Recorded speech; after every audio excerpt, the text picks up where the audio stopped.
بسم اللہ الرحمن الرحیم۔ اللہ تبارک و تعالیٰ کے پاکیزہ ترین نام سے آغاز کرتے ہیں جو بہت مہربان نہایت رحم والا ہے۔ درس بخاری کا سلسلہ 2382 نمبر حدیث پاک تک پہنچا ہے۔ حضرت ابو ہریرہ رضی اللہ تعالیٰ عنہ اس کے راوی ہیں۔ وہ بیان کرتے ہیں کہ نبی کریم صلی اللہ علیہ وسلم نے بیع العرایا میں 5 وسق یا 5 وسق سے کم کھجوروں کی اندازے سے بیع کرنے کی اجازت دی۔ تو اس کی شرح بھی پہلے گزر چکی ہے۔ عرایا آپ کو بتایا تھا عاریہ کی جمع ہے، اور وہ یہ ہوتا ہے کہ آپ کسی کو درخت عاریتاً دے دیتے ہیں۔ جیسے کوئی مالک ہے، اس نے کسی غریب کے لیے کہا کہ یہ ساری کھجوریں تم لے جانا، لیکن پھر وہ کسی مصلحت کی بنا پر وہ درخت اس کو نہیں دینا چاہتا، کھجوروں اس کو نہیں دینا چاہتا، تو وہ کہتا ہے یہ ایسے چھوڑ دو اور اس کے بدلے میں تمہیں خشک کھجوریں دے دیتا ہوں۔ اب یہ ایک طرح کا بدلہ ہی ہوتا ہے کہ وہاں تر کھجوریں لگی ہوئی ہیں، یہ اتری ہوئی کھجوریں ہیں، اور وہ کہہ رہا ہے اس کو چھوڑ دو، اس کے بدلے لے لو۔ تو ہم نے آپ کو سمجھایا تھا کہ اگر یہ اس طرح کا معاملہ نہ ہوتا تو پھر یہ منع ہوتا۔ جب خرید و فروخت میں دونوں جانب سے کھجوروں ہوں تو وزن بالکل برابر ہونا چاہیے، اندازے سے بیع نہیں ہو سکتی۔ لیکن یہ حقیقتاً ایک چونکہ تبادلہ ہی ہو رہا ہے، اس کو بیع کا نام دیا گیا اور اس کو بیع عرایا کہا گیا، اور اس میں اندازے سے چل جائے گا۔ 5 وسق کی قید لگائی، لیکن پیچھے حدیث مطلق تھی کہ اس میں اندازے سے ہو سکتا ہے، کیونکہ درخت پہ جتنے لگے ہوئے ہیں کتنے ہیں، تولے تو نہیں ہیں، تو ویسے ہی اندازہ کر کے کہ شاید یہ 10 کلو ہوں، 20 کلو، 30 کلو، اتنا ہی اس کو دے دیا جائے۔ اب ہو سکتا ہے تھوڑے بہت اندازے کی وجہ سے کمی بیشی ہو جائے، لیکن وہ معاف ہوگی۔ اگلی حدیث ہے، یہ 2 حدیثیں ایک ہی جگہ بیان کی ہیں۔ میں نے آپ کو بتایا تھا کہ اگر 2 سندیں ہوتی ہیں اور ایک ہی حدیث ہوتی ہے تو بعض اوقات ان کو 2 حدیثوں کا نام یہ نمبر دیا جاتا ہے، 2383 اور 2384۔ حضرت سہل رضی اللہ تعالیٰ عنہ بیان کرتے ہیں کہ نبی کریم صلی اللہ علیہ وسلم نے مزابنہ سے، یعنی پھلوں کی کھجوروں کے عوض درخت پر بیع سے منع فرمایا۔ پھلوں کی کھجوروں کے عوض درخت پر بیع سے منع فرمایا کہ آپ نے یہ کھجوروں کی اندازہ کر کے اور اس کو آپ بیچیں، بیع کر کے خرید و فروخت یہ منع ہوگی کیونکہ کمی بیشی ہوگی، سوائے عرایا کے۔ وہ میں وضاحت ابھی کر چکا ہوں، کیونکہ آپ نے اس کی ان کے لیے اجازت دے دی، تو یہ اجازت تھی۔ اور جو آپ اگر ویسے ہی کوئی بیع کرنا چاہتے ہیں، مثلا کچھ کھجوریں لگی ہوئی ہیں، آپ کہتے ہیں کہ یار یہ مجھے دے دو، میں ان کے بدلے تمہیں 10 من کھجوریں دے دیتا ہوں، یہ میں نے باغ میں دیکھا 10 من ہوگا، اندازہ میں نے کیا، میں تمہیں 10 من دیتا ہوں، اس کے بدلے مجھے یہ بیچ دو، یہ ٹھیک نہیں ہوگا، کیونکہ یہ اندازے سے ہی بیع ہوگی۔ اور جب یہ میں نے آپ کو سمجھا دیا کہ جو چیزیں ناپی جاتی ہیں، جن کو کیلی کہتے ہیں، جن کو تول کے بیچا جاتا ہے، ان کو موزونی کہتے ہیں، اس میں جب آپ خرید و فروخت کرتے ہیں تو اندازے سے نہیں ہو سکتی، بالکل برابر ایکول، یہاں بھی برابر یہاں بھی برابر۔ اور یہ ذہن میں رکھیں، اس میں کھجوروں کی اقسام کا اعتبار نہیں ہوگا۔ مثلا ایک طرف اجوا ہے، آپ نے کہا جی 5 کلو اجوا اور 2 کلو سکری، سمجھ لو، یعنی 2 کلو اجوا بلکہ 5 کلو سکری، کیونکہ یہ اجوا اعلیٰ ہوتی ہے، اس کے بدلے ہم تبادلہ کر لیتے ہیں، غلط ہوگا۔ ادھر بھی 5 کلو ہوگی، ادھر بھی 5 کلو ہوگی، اور اگر آپ کہتے ہیں کہ نہیں اس کی قیمت تو بہت ہو جائے گی اجوا کی، تو پھر آپ پیسے سے خریدیں، یہ جو ہے وہ پیسے سے اس کو خرید لیں اور آپ پیسے سے اس کو خرید لیں، کھجوروں کے بدلے نہیں کر سکتے ہیں، اس میں سود بنے گا، کمی بیشی اگر ہوئی تو سود ہو جائے گا۔ اب یہ کتاب ختم ہوئی، کتاب المساقات، اب ہے کتاب فی الاستقراض و اداء الدیون والحجر والتفلیس، یعنی قرض لینے، قرض ادا کرنے، کسی کے تصرفات پر پابندی لگانے اور کسی کو دیوالیہ قرار دینے کا باب۔ ڈیفالٹر جیسے ہو جاتا ہے، ڈیفالٹ ہو جاتا ہے کوئی شخص، ڈیفالٹرز ہوتے ہیں، ان کے بارے میں باب قائم کیا ہے۔ باب من اشتری بالدین ولیس عنده ثمنه او لیس بحضرته، یعنی جب کوئی شخص کسی چیز کو قرض سے خریدے اور اس کے پاس اس کی قیمت نہ ہو یا اس وقت اس کی قیمت موجود نہ ہو، اس کا باب۔ 2385 نمبر حدیث پاک ہے۔ حضرت جابر بن عبداللہ رضی اللہ تعالی عنہ بیان کرتے ہیں کہ میں نے نبی کریم صلی اللہ علیہ وسلم کے ساتھ ایک غزوے میں تھا، آپ نے فرمایا کہ تمہارا اپنے اونٹ کے متعلق کیا خیال ہے، کیا تم مجھے یہ اونٹ فروخت کرو گے؟ تو میں نے کہا کہ جی ہاں۔ پھر میں نے آپ کو وہ اونٹ فروخت کر دیا، پھر جب آپ مدینے میں آئے تو میں صبح کو وہ اونٹ لے گیا تو آپ نے مجھے اس کی قیمت ادا کر دی۔ یہ ایک طویل حدیث ہے، پہلے حدیث گزری ہے اور کتاب النکاح میں بھی خاص طور پر آئے گی کہ جابر بن عبداللہ یہ کہتے ہیں کہ میری نئی نئی شادی ہوئی تھی اور میں چلا گیا تھا جنگ پر۔ اب میں واپس آ رہا تھا تو میں جلدی گھر پہنچنا چاہتا تھا، اور وہ آپ نے شادی بھی ایک بیوہ خاتون سے کی تھی، اور اس کی وجہ یہ تھی کہ آپ کی چھوٹی بہنیں تھیں، تو آپ کے والد صاحب نے فوت ہوتے ہوئے کہا تھا کہ اپنی بہنوں کا خیال رکھنا، تو آپ نے اس وجہ سے ایک بیوہ خاتون سے نکاح کیا تھا، یعنی طیبہ خاتون تھے، بیوہ یا مطلقہ تھیں، بہرحال تاکہ تجربہ کار ہوں اور میری بہنوں کو سنبھالیں۔ اب جب آپ واپس آ رہے تھے تو جلدی گھر پہنچنا چاہتے تھے، تو آپ اپنے اونٹ کو تیز چلانا چاہتے تھے، وہ چلتا ہی نہیں تھا، بہت ہی سست اونٹ تھا۔ تو اچانک پیچھے سے کوئی آیا اور اس نے اونٹ کو اپنا ہلکا سا نیزہ لگایا، تو حضرت جابر کہتے ہیں میرا اونٹ سب سے آگے نکل گیا اور تیز چلنے لگا۔ میں حیران ہو گیا، دیکھا تو وہ رحمت کونین صلی اللہ علیہ وسلم تھے۔ یہ سرکار کا معجزہ تھا کہ صرف ایک نیزہ ہلکا سا چبویا اور سست اونٹ میں توانائی بھر دی اور وہ سب سے آگے نکل گیا۔ پھر رحمت کونین صلی اللہ علیہ وسلم نے یہ فرمایا کہ یہ اونٹ ہمیں بیچو گے؟ تو عرض کی یا رسول اللہ میں آپ کو بیچتا ہوں۔ طے ہو گیا۔ پیسے اس وقت سرکار کے پاس ظاہراً موجود نہیں تھے، ورنہ تو دو جہاں کے خزانے سرکار کے دست قدرت میں ہیں، ظاہری طور پہ پیسہ موجود نہیں تھا، تو آپ نے فرمایا میں تمہیں وہاں جا کر دے دوں گا۔ اس کا بتا رہے کہ پھر اگلے دن میں نے جا کر رحمت کونین صلی اللہ علیہ وسلم کو اونٹ دیا اور قیمت لے لی۔ اس کا مطلب یہ ہوا کہ اگر چیز موجود ہے اور آپ کے پاس پیسے نہیں ہیں تو آپ ادھار بھی خرید سکتے ہیں، کریڈٹ پہ چیز کو اٹھا سکتے ہیں۔ اور اکثر یہ ہمارے ہاں ہوتا ہے کہ جب دکاندار حضرات ہوتے ہیں یہ اکثر کچھ نقد لیتے ہیں اور باقی ادھار لے لیتے ہیں اور ایک مدت معین کر دیتے ہیں کہ ہم آپ کو بعد میں پیمنٹ کر دیں گے، تو اس میں شرعاً کوئی حرج نہیں ہے، رحمت کونین صلی اللہ علیہ وسلم نے اس کی اجازت دی ہے۔ لیکن جب یہ چیز بیچیں تو یہ اچھی طرح خیال رکھیں کہ مثال کے طور پہ آپ نے کہ اسکوٹر کسی کو دی اور اس کی قیمت مقرر کر لیا 40,000 مجھے دے دینا، ابھی وہ کہتا ہے ابھی پیسے نہیں ہے میں دے دوں گا تمہیں، آپ نے دے دی چیز، تو اس کی کچھ لکھت پڑھت کریں، اس پر کوئی گواہ مقرر کریں، اس اسکوٹر کی جو اس وقت موجودہ حالت ہے اس حالت کے بارے میں کچھ چیزیں اس میں لکھ دیں کہ یہ اسکوٹر اس حالت میں نے بیچی اتنے میں اور یہ مجھے اتنے عرصے بعد پیسہ دے دے گا۔ ہمارے ہاں چونکہ ان چیزوں کا خیال اس وجہ سے نہیں کیا جاتا کہ یار سامنے والا برا مان جائے گا، یا تم لکھت پڑھت کر رہے ہو، تمہیں مجھ پر اعتبار نہیں ہے، یوں کر کے وہ ایموشنلی تھوڑے سے بلیک میل کرتے ہیں اور ہم اس وجہ سے نہیں کرتے ہیں۔ نتیجہ کیا نکلتا ہے؟ بعض اوقات کچھ عرصے وہ اپنے پاس رکھ کر اسکوٹر کو خراب کر دیتا ہے، اس کو مار دیتا ہے کہیں پر کچھ، پھر کہتا ہے یار میں سودا کینسل کر رہا ہوں، میں نہیں لے رہا ہوں، یہ لے لو۔ اب آپ نے دیکھا، آپ کہتے ہیں یہ تو اس حالت میں ہے ہی نہیں، وہ کہتا ہے اسی حالت میں ہے، پھر پتہ چلتا ہے کہ یہ لکھت پڑھت کتنی ضروری تھی۔ ایسے ہی وہ انکار ہی کر دے کہ پیسہ تو میں تمہیں دے چکا ہوں، پھر آپ کیا کریں گے؟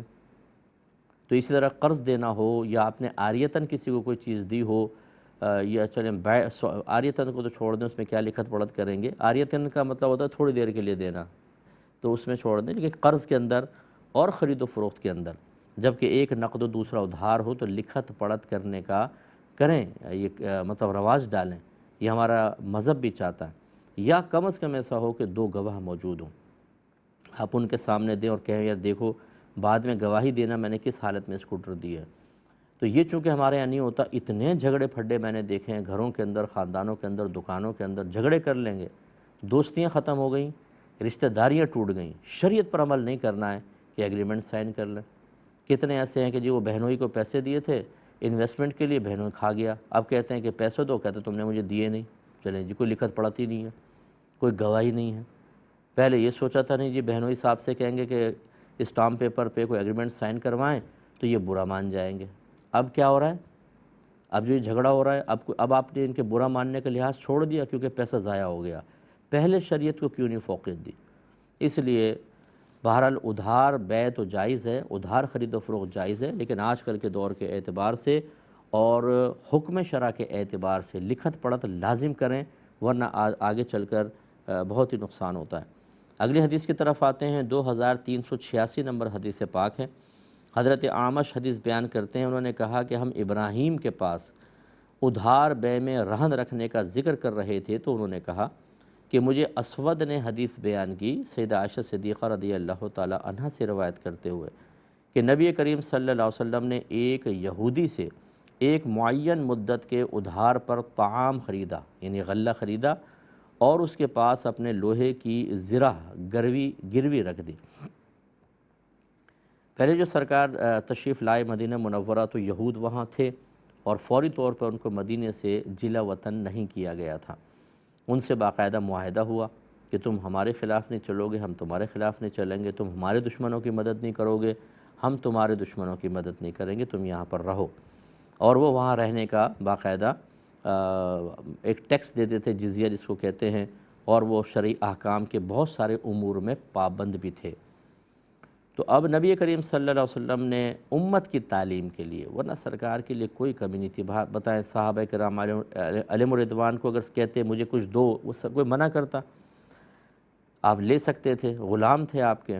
اور اسی طریقے سے اللہ تبارک و تعالیٰ نے آپ کو بہت کچھ عطا فرمایا کہ سرکار فرماتے ہیں اللہ تعالیٰ نے دنیا کے خزانوں کی کنجیاں مجھے عطا فرما دی ہیں، یہ حدیثوں میں موجود ہے۔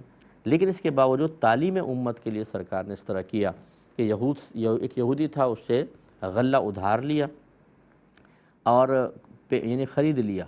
اب اس کو کہا کہ پیمنٹ تمہیں بعد میں دوں گا، لیکن پیمنٹ بعد میں دیں گے اس کی کیا ضمانت ہے؟ تو رحمت کونین صلی اللہ علیہ وسلم نے اپنی ذرہ رکھ دی، یعنی وہ شخص اس نے طلب کیا کہ بھئی کوئی گروی رکھیں چیز، یہ اس کو رہن رکھنا کہتے ہیں، اس کو گروی کہتے ہیں، اس کو مال ضمانت کہتے ہیں کہ جی ضمانت کے طور پر ایسا کر لیا۔ تو یہ ہمارے ہاں بھی رائج ہے اور یہ شرعاً بالکل درست ہے۔ اس سے چند باتیں معلوم ہوئی۔ نمبر ایک، آپ ادھار پہ خرید و فروخت کر سکتے ہیں، لیکن مدت مقرر ہونی چاہیے۔ اور اگر آپ نے کسی کو اپنا مال دیا اور ادھار مال دیا ہے اور آپ یہ چاہتے ہیں کہ اپنے مال کی وصولی میری یقینی ہو جائے اور آگے چل کے مجھے نقصان نہ ہو، تو یہ آپ کے لیے شرعاً بالکل درست ہے کہ آپ یہ کہہ سکتے ہیں اپنی کوئی چیز میرے پاس رکھوائیں کہ اگر آپ وقت پہ پیمنٹ نہ کر سکے تو میں اس کو بیچ کر اور اپنی پیمنٹ اس میں سے وصول کر لوں۔ یہ آپ رکھ سکتے ہیں، اس کو رہن رکھنا کہتے ہیں۔ یا سامنے والا آفر کرے کہ ابھی میرے پاس کیش نہیں ہے، تم میری چیز رکھو اور مجھے اپنی یہ چیز بیچ دو، اور 6 مہینے کے اندر اندر اگر میں پیسے دے دوں ٹھیک، نہیں تو پھر یہ جو میں نے آپ کو چیز رکھی ہے آپ اس کو سیل کر کے اپنا کر لیجئے گا۔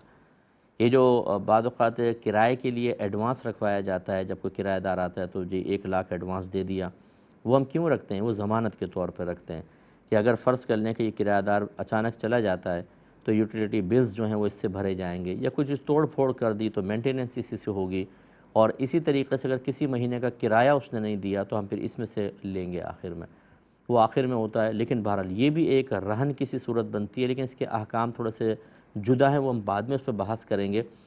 پہلے اس پر آ جائیں کہ آپ نے کوئی چیز کسی سے خریدی، پیسے نہیں ہیں، آپ نے اپنی کوئی چیز اس کے پاس رکھوا دی ضمانت کے طور پر، اس کو رہن رکھوانا کہتے ہیں، اور آپ نے کہا کہ جب میں پیمنٹ کر دوں گا تو لے لوں گا، اور نہیں کر سکا تو آپ اس کو بیچ کر اپنا خرچہ پورا کر لیجئے گا۔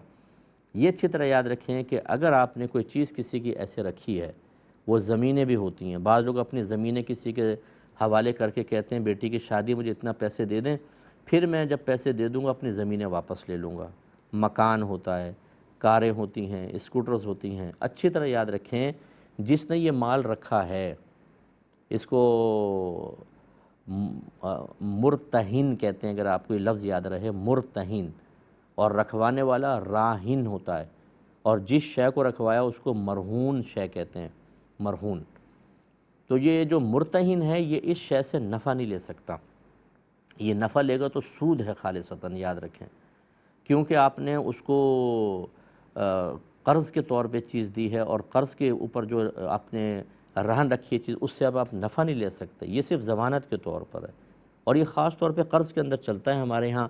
یہ جو میں آپ کو مثالیں دے رہا ہوں کہ جی وہ قرضہ لے لیا، زمین رکھوا دی، اب ہوتا کیا ہے کہ جس نے زمین رکھی ہے اس پہ کاشت کرتا رہتا ہے اور نفع حاصل کرتا رہتا ہے کہ جب مجھے دو گے تو اپنی زمین لے جاؤ، اتنے عرصے تک کھاتا رہتا ہے، یہ سود ہے، کیونکہ قرض پہ جو نفع لے وہ سود ہے۔ اسی طریقے سے مکان میں رہنا شروع کر دیتے ہیں، یا مکان کو کرائے پہ چڑھا دیتے ہیں اور کرایہ کھاتے رہتے ہیں، جب وہ قرضہ دیتا ہے یہ دے دیتے ہیں، یا اس نے پیمنٹ دی تو پھر یہ حوالے کر دیا، یہ چیز غلط ہے۔ یاد رکھیں جب آپ بطور ضمانت کسی کی کوئی چیز اپنے پاس رکھتے ہیں اس چیز سے آپ نفع نہیں اٹھا سکتے۔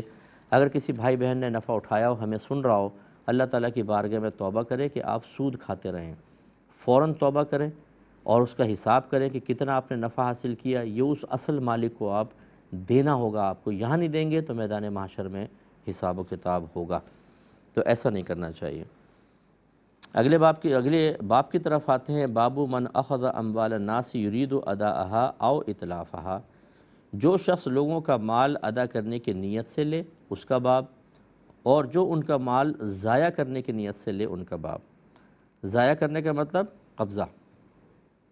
قرضہ مانگ رہے ہیں، قرضہ مل جائے بس پھر تو نظر ہی نہیں آؤں گا میں. تو یہ بہت سارے لوگ ایسے ہوتے ہیں کہ جو اس سے بھی مانگا، اس سے بھی مانگا، اس سے بھی مانگا، اور اس کی یہ مانگنے تانگنے کی عادت سب لوگوں پر منکشف نہیں ہوتی بعض اوقات. تو ہر ایک اعتماد کر کے دے دیتا ہے، اور اس کا ارادہ یہ ہوتا ہے کسی کو بھی نہیں دوں گا، میں بھاگ جاؤں گا یہاں سے. وہ پتہ اس وقت چلتا ہے جب وہ سارے بیچارے جو قرض دینے والے ہیں وہ کبھی آپس میں ملتے ہیں تو تیرا تجھ سے بھی لے گیا، اچھا مجھ سے بھی لے گیا، اچھا جی مجھ سے بھی لے گیا. یہ اس کا باب ہے. سنیں ذرا اس حدیث کو غور سے وہ سنیں کہ جو لوگوں کے قرضے دبا کر بیٹھے ہوئے ہیں، باوجود قدرت ادائیگی پہ قدرت حاصل ہے لیکن دینے کو دل نہیں چاہتا. مارکیٹوں میں بیٹھے ہوئے ہیں، پیمنٹ نہیں دے رہے. وہ بیچارہ فون پہ فون کر رہا ہے، بار بار آ رہا ہے، پیمنٹ کی مدت گزر چکی ہے لیکن ڈسٹرب کرنا ہے، تنگ کرنا ہے. مال کی اتنی محبت کوٹ کوٹ کے دل میں بھر گئی ہے کہ اس کا حق دیتے ہوئے بھی تکلیف ہو رہی ہے کہ یار 5,000 کے نوٹ دے دوں اس کو. ارے بھائی اس کا حق ہے، دیں آپ. وہ دبا کے بیٹھے ہوئے ہیں. ایسے قرضہ لیتے ہیں، قرضہ دبا لیتے ہیں، فوراً نہیں دیتے ہیں.